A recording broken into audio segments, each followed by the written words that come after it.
A new documentary on Channel 4 in the UK called Hitler's DNA, Blueprint of a Dictator has found a sample of Hitler's DNA, analysed it, and released a series of findings about the Nazi dictator's intimate health, possible physical deformities of his private parts, behavioural traits, and family background. So how has this DNA sample been authenticated? What are the scientists alleging they can tell us about him based on their analysis? Why has the case stirred up so much controversy?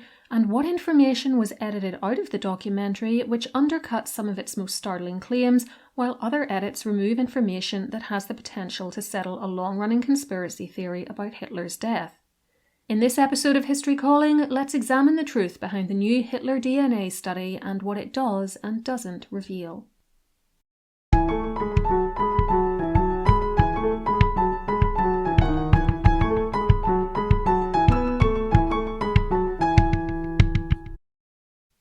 Just before we start properly, if you're new here, hi and welcome. This is an unusual video for me because I've had to put it together so fast. The second part of the documentary I'm reviewing only finished airing in the UK 22 hours before I need to have this up on my Patreon site. I'm therefore having to create it in a very simple podcast style with almost no changing graphics after the first few minutes. Just for the record though, I usually have a lot of changing images and footage on screen, so please don't judge my whole channel based on this, and do take a look at my other videos to get a better feel for my normal presentation style. I'd love it if you give the video a like and subscribe to the channel too with the little notification bell switched on. Also, the upside to this format is that you don't need to look at the screen for this video. Feel free to listen to me talking to you while you do something else. I'll verbally explain everything sufficiently well that it'll be okay if you don't look at your device.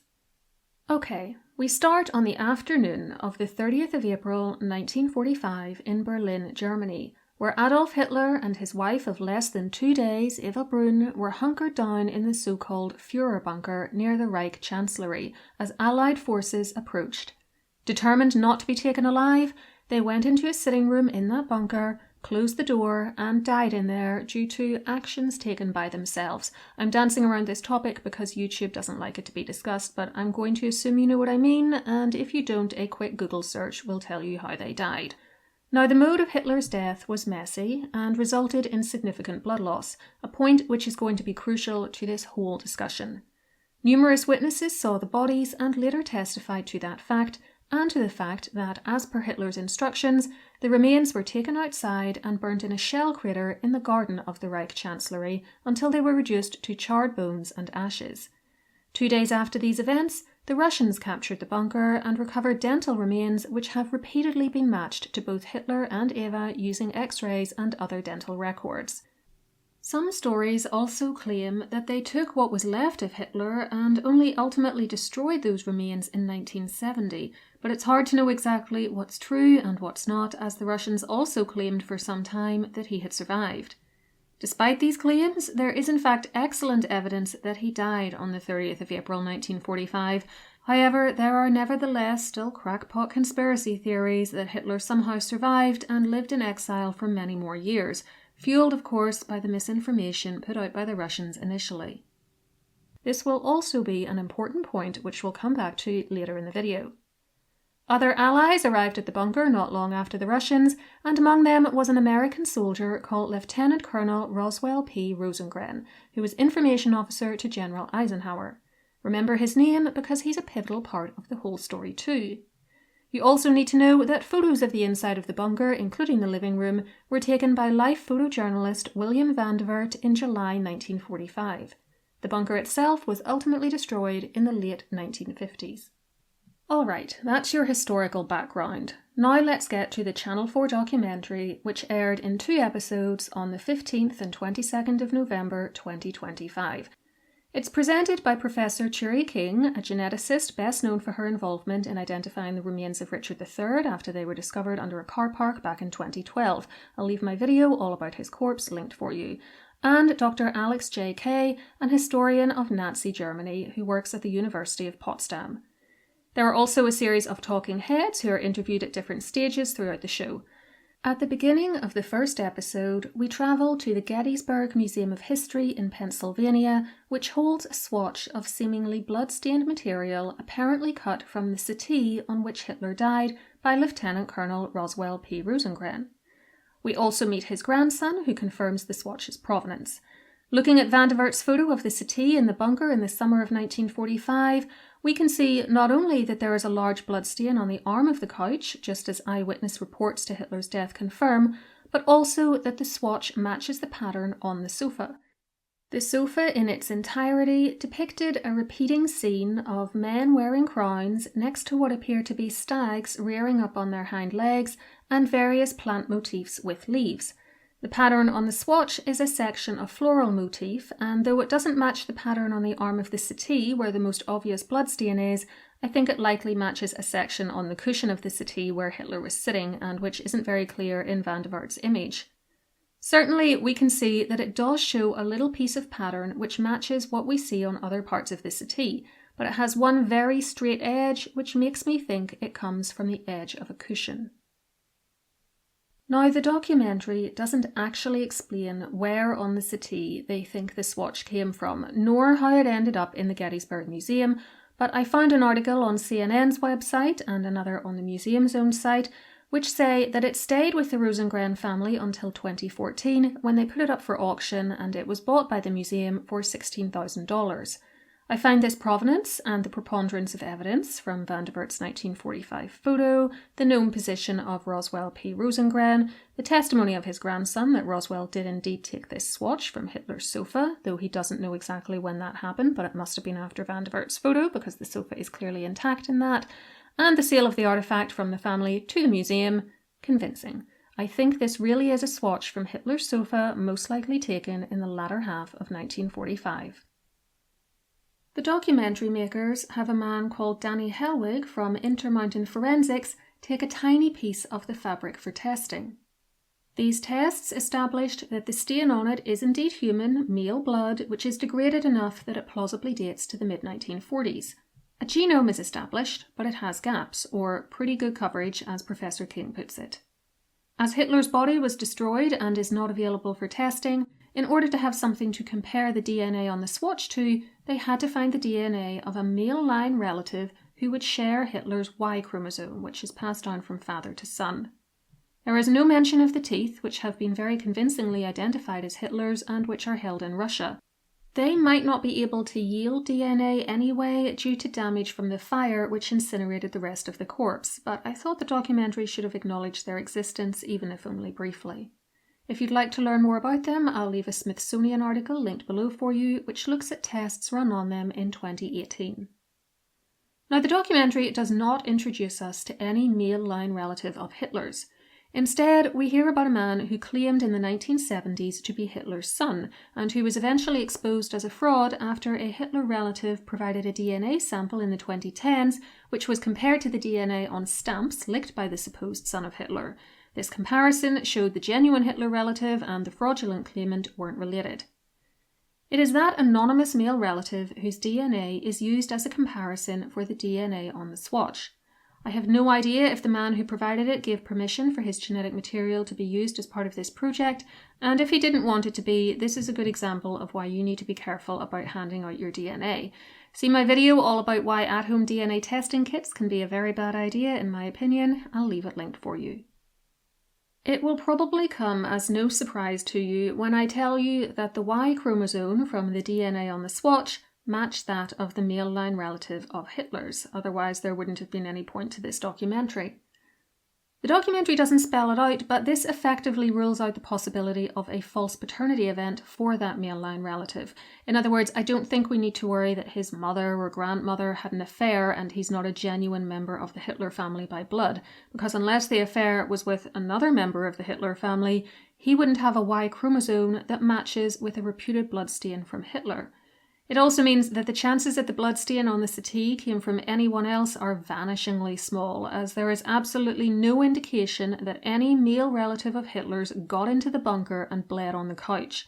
I therefore think that the documentary's conclusion that the blood is Hitler's is sound. With his DNA in hand, the presenters and talking heads then reveal a series of other findings. They are as follows. First, Hitler did not have Jewish ancestry, which puts to bed a long-running rumour dating back to the 1920s that because his grandmother worked in a Jewish household, he might have had a Jewish grandfather. As Turi King says, Hitler is indeed a Hitler, or he wouldn't get that DNA match with the male line relative. Second, we start to hear about something called a polygenic score, which we are told, and I'm no geneticist, so I just have to take the scientific jargon at face value, looks at someone's genetic markers for a particular disease or condition and compares them to, quote, a large population sample to chart the individual's relative likelihood of developing the condition. Hitler is described as an outlier for several conditions.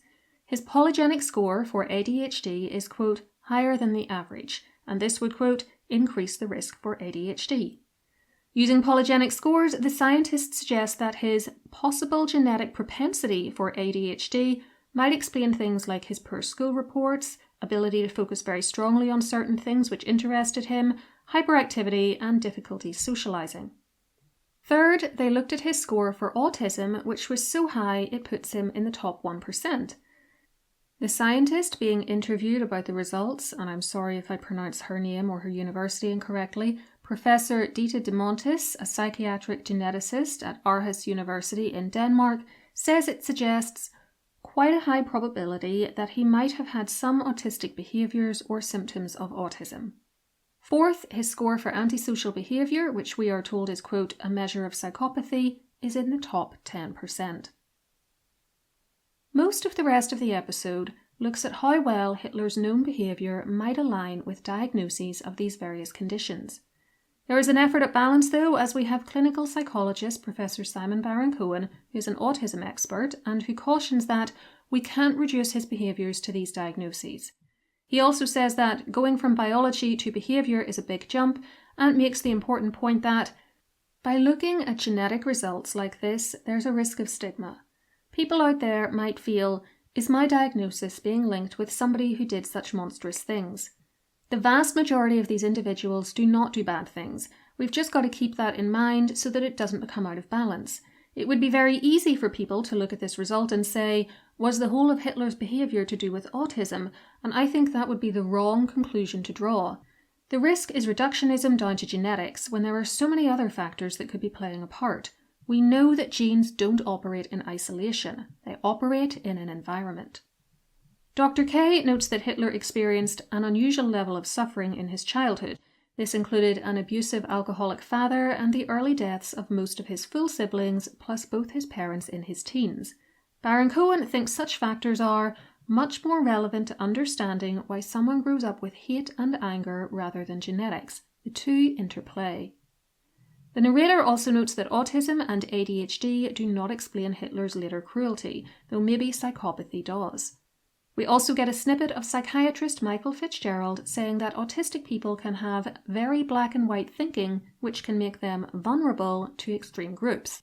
He adds, though, that most autistic people are highly moral, completely unlike Hitler. However, he also says that we are, quote, quite entitled to use criminal autistic psychopathy to describe Hitler, and goes on to state these diagnoses as facts, which they are not. It's maybe worth mentioning here that he has long since come to the conclusion from studying historical records that Hitler had, quote, a whole variety of neurodevelopmental conditions, so I think he came to this with some preconceived notions and a desire to validate his previous hypotheses for which he has received criticism. That's just my opinion, though. Now, he may well be correct that Hitler had such conditions. The guy certainly didn't seem stable, even to the eyes of a layperson like me. However, as I understand it, you can't actually diagnose someone you've never been able to examine in person, and as for the DNA, Turi King makes the point elsewhere in the documentary that you cannot see evil in somebody's DNA, but you can say things about whether or not they are genetically predisposed towards certain conditions. She also states that DNA analysis is not a diagnosis. Moving on to the second episode. The first major finding here is that Hitler had, quote, a deletion in a gene known as PROC2. This is on one of his 2 chromosome 3s. Turi King explains that this can have a pretty big impact on your health, and we know that it's strongly associated with something known as Kallmann syndrome. This syndrome is characterized by delayed or absent puberty and problems with a boy's physical development. Now, YouTube doesn't like creators to discuss anything that could be construed as naughty, so I'm going to use some ridiculous terms here in place of the anatomical names of certain male body parts to try to keep myself in the right. I will be discussing Hitler's pillar and his walnuts. And I really hope I didn't cause you to spit anything out you might have been eating or drinking when you heard that. I know it's ridiculous. Anyway, Kallmann syndrome can cause a boy's walnuts to not descend, and we know from Hitler's medical records from his time in prison in 1923 that one of his had in fact not done so. It can also cause a micro-pillar in 10% of cases. Please note that elsewhere during press for this documentary, I also heard Turi King say 5 to 10% of cases, and we learn that Hitler was mocked while he was in the army for apparently having a small pillar. The programme then goes down what I thought was quite a smutty path as we hear about his relationships with women, and there is speculation as to whether he was ever intimate with any of them. The short answer is that we don't know, nor do we know what size his private parts were, and quite frankly, I really don't care. Nevertheless, we are told by Professor Brett Carr from the Tavistock Institute of Medical Psychology that the mocking in the army was, quote, potentially more psychologically traumatic for a young boy, a young man, than anything else. I think we need to emphasise the word potentially here, as we don't really know how these incidents affected Hitler's mental health. I also thought that Professor Carr perhaps went a wee bit too far when he said that Hitler struggled, quote, to feel comfortable with women, and that in itself can be an act of great shame, and the earlier that shaming exercise take place, the more rage, fury, and murderousness will develop within one's psyche. I know I'm not a psychologist, so I admit I'm out of my lane here, but I'm sure there are boys and men out there with this syndrome who are not becoming murderous because of it, and that just seemed like way too much of a generalisation to me. However, perhaps he misspoke and only meant to apply his opinions to Hitler in this instance. Professor Jorma Tupari also notes that while Hitler's DNA deletion always causes the syndrome, the severity of the symptoms can be very variable. And it is observed that his moustache and deep voice, which we hear the only regular recording of in existence that isn't a speech, indicate that he did go through puberty.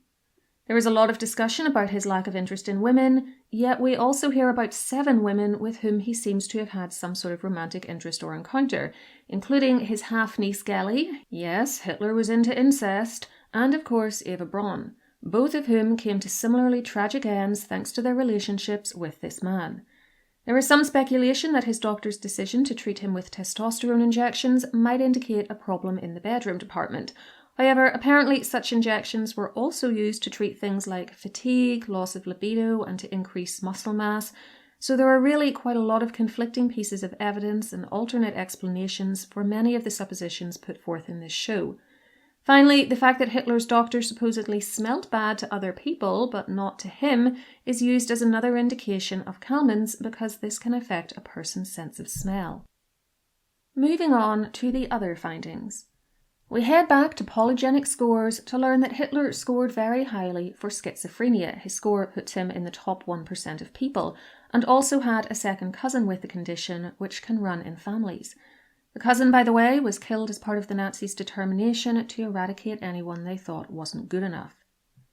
Turi King asks how likely it is that someone with such a score will develop the condition as a result, and Montes says it's hard to say because the score is only capturing a small part of the risk, but he is highly loaded with common variants that increase the risk.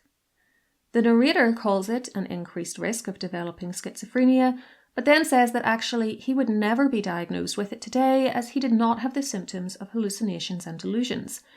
You might wonder why they're making such a big deal of it then if we know the guy didn't have it. Well, we switch back to Professor Baron Cohen, who tells us that mental health conditions are almost never determined by single genes, but more likely hundreds, and some of them have positive attributes. Turi King says relatives of people with schizophrenia, so people who have a lot of the same genes yet aren't schizophrenic themselves, are often very creative. And the narrator says, these genes may have given him, Hitler, the creative, unconventional thinking that drove his early success at the beginning of the war. Returning to the findings of the previous episode for a minute, we hear too that autistic traits include attention to detail, and this might have helped him too, while ADHD can add hyperfocus, and Hitler would become obsessed with things that interested him. This was all very speculative in my opinion though, and I thought we were straying a bit from empirical scientific findings. The last major finding is that Hitler also has a very high score for bipolar disorder, again putting him in the top 1% of people. Now in this case, he was diagnosed during his lifetime, in 1943 to be precise, with manic depressive disorder, which we're told is an older name for bipolar.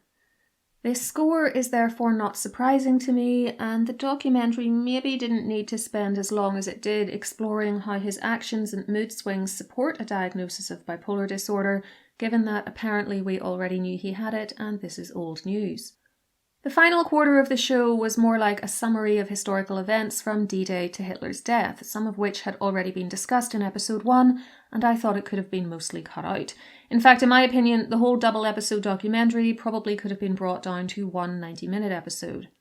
One of our talking heads does make a good point near the end, though, that mental condition or not, Hitler was responsible for his actions. We get a few different takes on the importance of DNA, with the narrator saying it has revealed conditions likely to have shaped Hitler's thinking and changed history.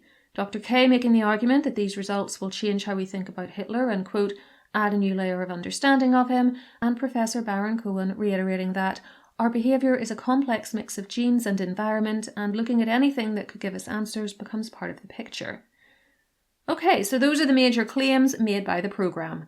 Now let's discuss what the documentary doesn't say and why some of its omissions are, I think, problematic. I've mentioned that we don't hear about Hitler's teeth in it, but his reasons for wanting his body buried are at a minimum underexplored by the documentary in my opinion. Hitler didn't want his remains to become a spectacle, and 2 days before his death, that is exactly what happened to Italian dictator Benito Mussolini and his mistress, who were executed and their bodies denigrated and strung up by the ankles in Milan. Hitler knew about this, and there has long been a suspicion that it influenced his wish to have both himself and Eva cremated.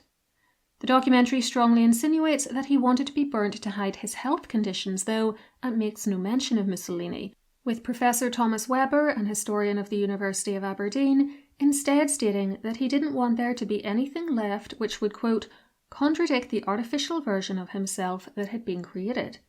He adds that it's really an irony that Hitler, who had his own body destroyed, did not manage to conceal his DNA, and that now in the 21st century we can try to recover some of the secrets that Hitler wanted to conceal himself. Now, I have no idea if Mussolini's fate was mentioned and edited out of the final programme, but I think the absence of any discussion of this motive for having his body and that of Eva burnt is a considerable omission. Why cremate Eva Braun if you're only concerned about people seeing Hitler's body? It doesn't make sense. I think she was burnt too so that her body couldn't be strung up publicly like Mussolini's mistress's was.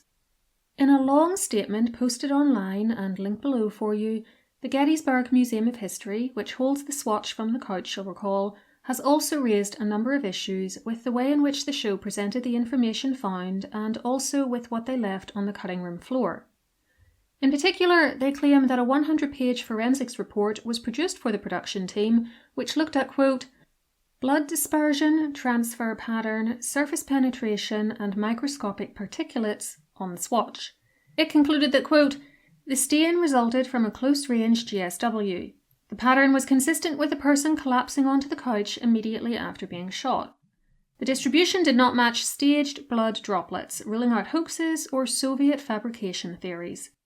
The findings of this report were ignored by the documentary, despite the fact that they constitute, quote, a major historical breakthrough reinforcing eyewitness accounts and contradicting decades of conspiracy speculation.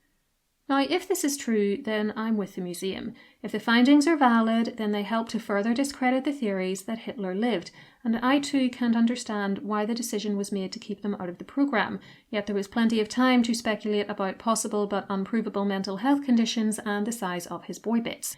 The decision to omit this information from the documentary has also angered the museum, which states that it, quote, was not paid for its assistance in this documentary and did so to advance historical truth, not for profit.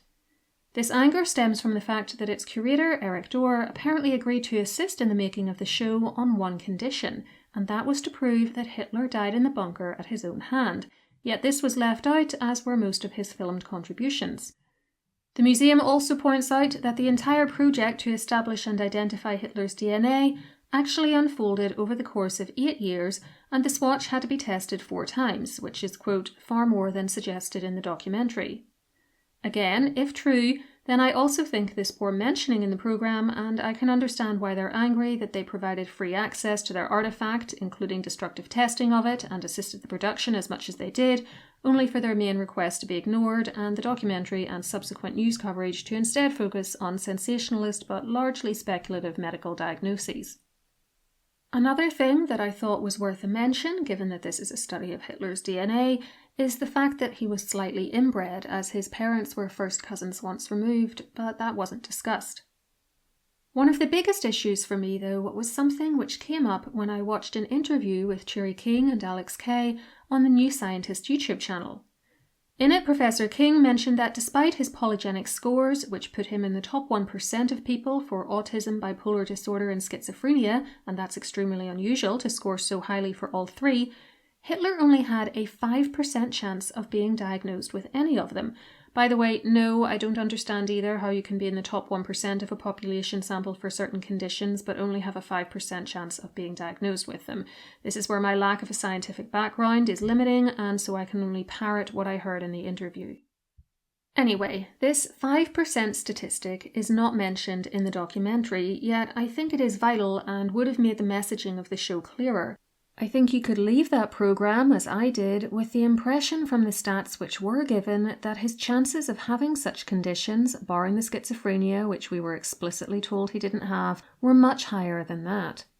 In fact, I have to say that Professor King is actually much more measured and cautious in the interviews I've seen about what inferences we can make from the DNA results with regards to Hitler's mental state than I thought the show was, and I do recommend you watch some of the press she's done for this. I always find her very easy to listen to and very accessible. I'll leave the New Scientist interview linked below for you. Let's turn now to criticism from other quarters about the documentary. This has largely focused on those rather sensationalist but largely speculative medical diagnoses that I just mentioned, and the damage that such speculation can cause. The Guardian newspaper is critical of the focus on the possible neurological conditions Hitler may have had, saying, "Many scientists fear this to be part of an insidious creep towards genetic determinism that is not backed by evidence. Polygenic risk scores tell you something about population at large, not about individuals," says David Curtis, an honorary professor at the UCL Genetics Institute. "If a test shows you to be in the upper percentile of polygenic risk, the actual risk of acquiring a condition may still be very low, even for conditions that are strongly influenced by genetic factors." This really echoes the 5% actual chance of a diagnosis that Turi King mentioned. "A psychological test may determine whether you have a propensity for schizophrenia. A PRS test, many scientists say, cannot indicate a propensity in the same sense of the word." This comment actually made me wonder if The Guardian had seen the second episode of the documentary when they wrote this, given that it clearly states Hitler didn't have schizophrenia and that many genes contribute to this condition. Anyway, back to The Guardian quote. "When it comes to autism and attention deficit hyperactivity disorder, the risks of stigmatizing these conditions by attaching them to a universally reviled figure are especially glaring. If the takeaway from watching Hitler's DNA for some is that Hitler had autism, will those with these neurodiversities be branded little Hitlers? Or conversely, does it garner sympathy for the prime architect of the Holocaust and the Second World War?" Meanwhile, Tim Nichols, Assistant Director of Policy Research and Strategy at the National Autistic Society, said, "We just don't know what the makers of this documentary were thinking. Blood testing like this cannot reliably identify if someone is autistic. An autism assessment is a rigorous, in-depth and clinically led process which cannot be replicated by a cheap stunt. Even worse than the shoddy science, we're shocked at their callous disregard for autistic people's feelings. Autistic people, along with other disabled people, were specifically targeted and murdered by the Nazis just for who they were. Any reckless misreporting about autism can have an impact on the public understanding of autism and lead to autistic people facing increased discrimination. More than half, 55% of autistic people said they avoid going out because they are worried how people will treat them. Words matter, science matters, truth matters. Autistic people deserve better than this." The BBC has published an article in which Denise Sindercombe-Court, Professor of Forensic Genetics at King's College London, is quoted as saying that those involved in the documentary had gone too far in their assumptions. The article also quotes genetic scientist Dr. Sunjay Raman as saying, "Just because you have something encoded in your DNA doesn't mean you'll express it." Michael LePage, writing for the New Scientist website, so this isn't the same thing as the YouTube interview I mentioned a few minutes ago, says that our understanding of the human genome is very much in its infancy. We still can't predict simple traits such as eye color with 100% accuracy, let alone much more complex traits involving the interaction of the brain with the environment. What we can do is look for genetic variants that have been statistically linked to a higher risk of conditions such as autism. People can then be given a polygenic score for each condition. The thing is, getting a very high polygenic score for autism doesn't necessarily mean an individual definitely is autistic. There are many reasons for this. Environmental factors matter too. The association between trait and variant might be spurious, we haven't identified all the variants that matter, and so on. Now, I think I just need to reiterate here that the documentary actually did state several times that their proposed diagnoses were just speculation, that most people who have the conditions potentially linked to Hitler are good law-abiding citizens, and that his life experiences will have had a huge impact on his behaviour and beliefs. At the present time, there's also no reason I can see to assume that the science itself was shoddy, though many people obviously disagree strongly on how the results of it should be interpreted, and I can certainly understand why no sensible person wants to be associated, even tangentially, with Hitler. Turi King, according to The Guardian, has been surprised that so much has been made of the findings for the condition, meaning ADHD in this case, in the final cut, since they were only moderately elevated. As I said earlier, she is also a lot more cautious in interviews about how much should be made of the findings. I understand how people might leave this show with the idea that genetics are deterministic, but if they do, I feel like maybe they should have paid closer attention, and yes, I am saying that in spite of the fact that the show didn't mention the 5% risk, and its participants made a couple of slips which should have been edited out, where they spoke about diagnoses as established facts. The programme nevertheless stated enough times, in my opinion, that DNA is limited in what it can tell us and does not automatically lead to the neurological conditions discussed within this show, that I had no problem grasping the idea. Next, and this really follows on from my previous point, the title of the show, Blueprint of a Dictator, has come under fire, as it arguably insinuates that you can pick out genocidal maniacs based on their DNA, when in fact you can't. Michael LePage says that we have a sensationalist two-part documentary claiming this DNA evidence will change the way we think about Hitler. The trouble with this is that it implies genetic determinism, that Hitler was somehow destined to do the terrible things he did because of his genes. To be clear, the documentary doesn't make this specific claim, but it comes pretty close. What else could Blueprint of a Dictator mean? Turi King has sought to distance herself from the title, saying that she wouldn't have chosen it, and that she would be one of the first to tell you that DNA is not deterministic. One of those interviewed in the show, historian Professor Thomas Webber, also told the BBC that there is no dictator gene. Channel 4 has defended the title by saying that DNA is colloquially known as the blueprint of life, and they needed to make the programme accessible to a wide audience, which I took to be an acknowledgement that the title is essentially clickbait, but you might disagree. Another big question asked by media outlets was, just because this research could be conducted, does that mean it should have been? As the documentary itself admits, many people and institutions refused to take part in this research, leading to the DNA analysis being undertaken in the USA because European laboratories turned it down. Turi King says she agonised over participation, but ultimately decided to be involved because she thought that the analysis would happen at some point anyway, and at least if she was there, she could ensure it was done properly. She may well have a point. I'm sure someone else would have done this, and maybe they wouldn't have been as honest in interviews about the true limits of the findings. She also points out that plenty of other people who are now dead have had their genomes studied. Why should Hitler be special and not be subject to this too? Just something else for you to mull over. CNN notes that the findings shared in the documentary haven't been reviewed by other scientists in the field or published in a scientific journal, making it hard for experts not involved in the project to evaluate the validity of its assertions.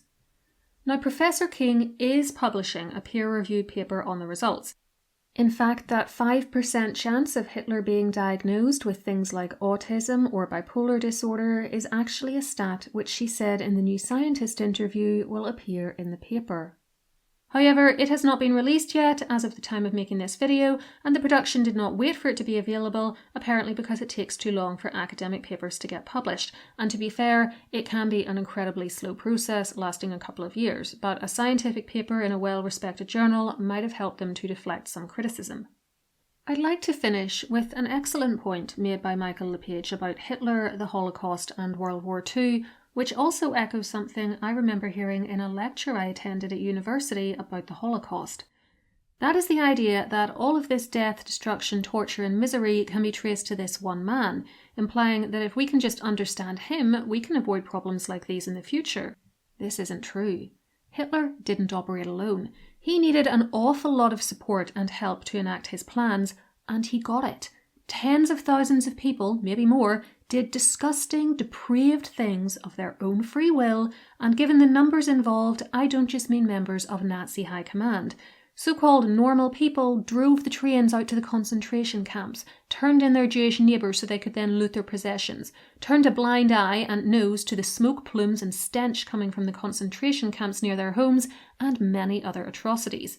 Furthermore, literally millions voted Hitler into power in the first place. They can't all have had neurological conditions. That's not the common denominator amongst Nazi supporters. Hitler didn't need to steal power in a coup, though he did try to at one stage, but when that failed, he was surely delighted to discover that people would actually follow his racist agenda willingly, to the point that it led to a world war, millions upon millions of deaths, and the proliferation of nuclear weapons. Why? Because in my opinion, people en masse can be very stupid, very selfish, very nasty, very short-sighted sheep. Give them a scapegoat to blame the disappointments of their lives on and a loud-mouthed, apparently strong leader, and they'll follow that person off a cliff, even if it means dragging the rest of the world along with them. History has shown this time and time again, and yet we as a species don't learn the lesson. As LePage says, there is no need to look to genes to explain why many individuals try to become dictators. The far more pressing question is, why we let them. So let's sum up what I think about this documentary. I think the swatch of material from the settee on which Hitler died is genuine and the blood on it is his. I find the arguments that he had no Jewish ancestry but did have Kallmann syndrome convincing.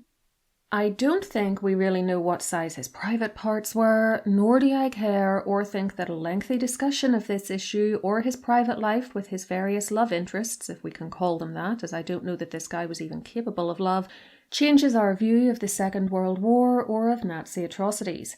Even if he was anatomically normal and had no issues in that area, I don't think he would have been a good guy who didn't do the terrible things he did. I thought that the lengthy discussion of these matters in the second episode, which included showing a clip of one of his former staff discussing the state of Hitler and Eva's bedsheets, was just added in for smut value and unnecessarily lowered the tone of the whole thing.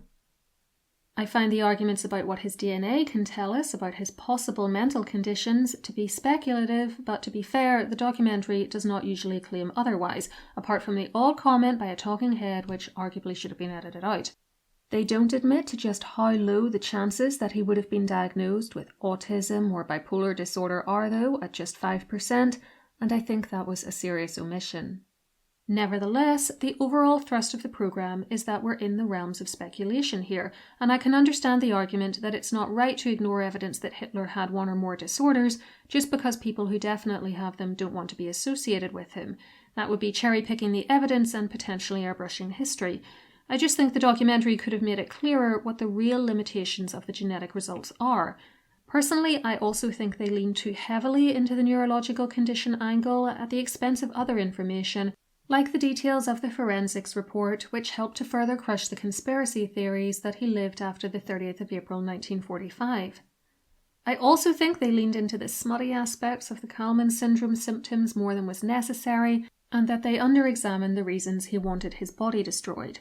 I don't think this documentary had quite as much new information as it made out, especially as people have been speculating for years about possible disorders Hitler had, and such speculation is arguably all a bit pointless anyway, as it is unlikely a reliable diagnosis of any mental health condition can ever be made, as the patient cannot be examined.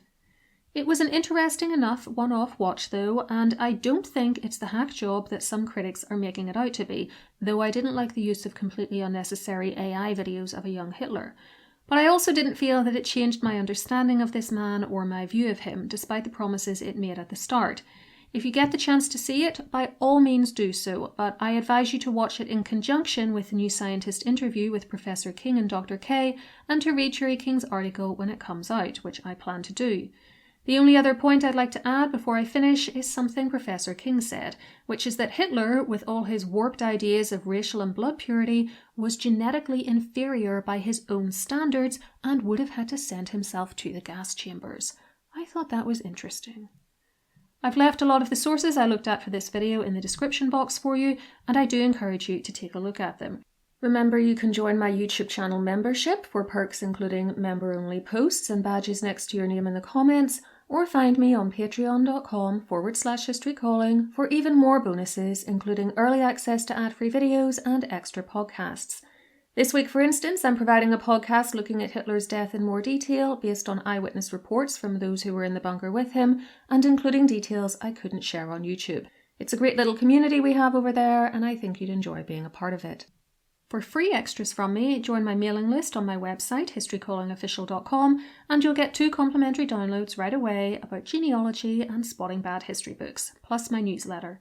If you have Irish ancestry, you might also want to get my book, Find Your Irish Ancestors Online, available on Amazon as an ebook or paperback and linked below for you. Finally, thank you so much to those of you who support the channel using the thanks button under videos. It's much appreciated. Let me know in the comments if you think this DNA analysis should have been done, and if you want to hear more about World War II, what DNA can tell us, or watch another of my reviews of a documentary making some big claims, this time about the princes in the Tower, try one of these options next. Whatever you choose, please enjoy, and until next time, keep learning.